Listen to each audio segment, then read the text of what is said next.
মাত্র ১ কাপ আটা আর সামান্য কিছু উপকরণ দিয়ে ১৬টি মিনি সিঙ্গারা বানিয়ে ফেলুন খুব সহজে। ছোট্ট, মুচমুচে আর সুস্বাদু। যে কোনো নাস্তা, পার্টি বা চায়ের আড্ডার জন্য একদম পারফেক্ট। এত অল্প সময়ে এত চমৎকার কিছু তৈরি হতে পারে, সেটা দেখে সবাই অবাক হয়ে যাবে। তাহলে আর অপেক্ষা কেন? চলুন রেসিপিটি ঝটপট দেখে নিই। প্রথমে আমি নিয়েছি ১ কাপ আটা, সাথে দিয়েছি স্বাদমতো লবণ এবং ১ চামচ কালো জিরে।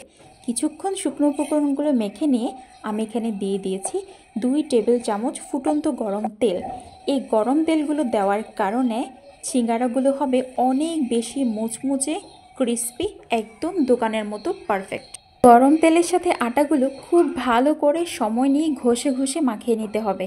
এরপর হাত দিয়ে আটাগুলো চাপলে যদি একটি দলা হয়ে যায় এবং চাপ দেওয়ার সাথে সাথে যদি দলাটি আবার ভেঙেও যায়, তাহলে বুঝতে হবে যে আটা এবং তেলের মিশ্রণটা খুব ভালোভাবে মাখা হয়েছে। এরপর অল্প অল্প পানি দিয়ে একটি শক্ত ডো তৈরি করে ফেলবো এবং সেটাকে রেস্টে রাখবো 30 মিনিটের জন্য। চাইলে আরও বেশি সময় ধরে রেস্টে রাখা যাবে, আবার চাইলে 30 মিনিটের কম সময় রেস্টে রাখা যাবে। 30 মিনিট পর আমি আটাগুলোকে একটু মেখে নিয়ে যে কয়টা সিঙ্গারা বানাবো সেই অনুযায়ী আমি ছোট ছোট লেচি কেটে নিচ্ছি। যে 30 মিনিট আমি আটাগুলোকে রেস্টে রেখেছিলাম, তার ফাঁকেই আমি সিঙ্গারার জন্য পুর তৈরি করে ফেলেছি। আমার ১ কাপ আটা দিয়ে ১৬টি মিনি সিঙ্গারা হয়েছে, তবে আপনারা চাইলে আরও বেশি বা কম করেও বানাতে পারবেন। একটা লেচি নিয়েছি, তার উপর ছড়িয়ে দিয়েছি কিছু আটা। এবার লম্বালম্বি করে একটি রুটি বেলে নেব, যেটা মোটাও হবে না আবার পাতলাও হবে না। রুটির পুরুত্ব দেখে নিশ্চয়ই বুঝতে পারছেন, আমরা রেগুলার যে আটা রুটি খাই তার চাইতে একটু মোটা করে বেলা হয়েছে।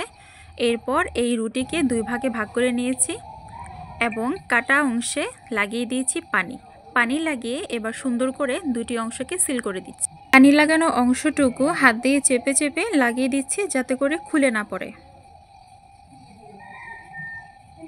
ব্যাস, খুব সহজভাবে একটি সিঙ্গারার কোণ রেডি করে ফেলেছি।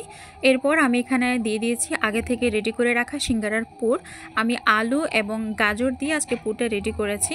পুর ঢোকানো হয়ে গেলে খোলা অংশগুলোতে আমি পানি লাগিয়ে মুখটা বন্ধ করে দিয়েছি। ব্যাস, এভাবেই আমার একটা সিঙ্গারা রেডি হয়ে গিয়েছে। আমি আরেকটা তৈরি করছি। যারা সিঙ্গারার ভাঁজটাকে অনেক বেশি জটিল মনে করেন এবং সেই জন্য সিঙ্গারা বানাতে চান না, তারা খুব সহজে আমার আজকে সিঙ্গারা বানানোর প্রসেসটা দেখে নিতে পারেন। আমি কিন্তু একদম সিম্পল একটি ওয়েতে সিঙ্গারার ভাঁজটা দিয়েছি, কারণ সিঙ্গারার যে অথেন্টিক ভাঁজটা আছে সেই ভাঁজটা আমিও আসলে ঠিকভাবে পারি না, আমার সুন্দর হয় না। সেই জন্য আমি সবসময় এরকম শর্টকাট টেকনিকটাই অবলম্বন করি। এভাবে ভাঁজ দিলে যে কেউ খুব সহজভাবে সিঙ্গারাগুলো বানাতে পারবে। আমার এভাবে করে সবগুলো সিঙ্গারা বানানো হয়ে গিয়েছে। দেখতে পাচ্ছেন অনেকগুলো সুন্দর সুন্দর সিঙ্গারা হয়েছে। এগুলো যে একেবারে মিনি সাইজ হয়েছে তা কিন্তু বলা যায় না। নর্মালি স্বপ্নতে যে ফ্রোজেন সিঙ্গারাগুলো পাওয়া যায় সেগুলোর সাইজ এই আমার বানানো সিঙ্গারা সাইজের চাইতেও বেশ কিছুটা ছোট হয়ে থাকে।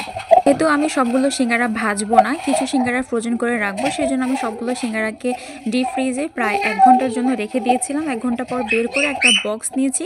বক্সের ভিতরে টিস্যু দিয়ে যে কয়টা সিঙ্গারা এখন ভাজবো সেগুলো রেখে বাকি সিঙ্গারাগুলো এভাবেই একটার পর একটা টিস্যু রেখে সেভাবে করে আমি এগুলো প্রসেস করে ডিপ ফ্রিজে সংরক্ষণ করব। যখন ইচ্ছে হবে তখন নেব এবং বাকি সিঙ্গারাগুলো আমি এখানে ভেজে নিচ্ছি। একটা প্যানে পরিমাণ মতো তেল দিয়েছি। এরপর তেল যখন মোটামুটি গরম হয়ে এসেছে তখন আমি এখানে সিঙ্গারাগুলো দিয়ে দিয়েছি। লো মিডিয়াম হিটে সময় নিয়ে সিঙ্গারাগুলোকে ভাজতে হবে, তা না হলে উপরের অংশটা পুড়ে যাবে এবং ভিতরের অংশগুলো কিন্তু কাঁচা থেকে যাবে। সিঙ্গারার ভিতর অংশটা পারফেক্টলি সিদ্ধ হবে না, সেই জন্য লো মিডিয়াম হিটে রেখে সময় নিয়ে সিঙ্গারাগুলোকে নেড়েচেড়ে ভেজে নিয়েছি। মাশাআল্লাহ, সিঙ্গারাগুলো অনেক বেশি সুন্দর এবং ক্রিস্পি হয়েছে। বাহিরের লেয়ারটা যেরকম অনেক বেশি ক্রিস্পি হয়েছে, এর সাথে ভিতরের পুরটা ছিল অনেক বেশি মজাদার হলেও স্বাদে ছিল একদম ভরপুর। বিকালের নাস্তা কিংবা চায়ের আড্ডার জন্য এই মিনি সিঙ্গারাগুলো হতে পারে একদম পারফেক্ট একটি নাস্তার আইটেম। এত অল্প উপকরণে অল্প সময়ে যদি এত মজাদার সিঙ্গারা বাসায় বানানো যায়, তাহলে নিশ্চয়ই টাকা খরচ করে বাহিরে গিয়ে আর অস্বাস্থ্যকর সিঙ্গারা কিনে খাওয়ার কোনো প্রয়োজন হবে না।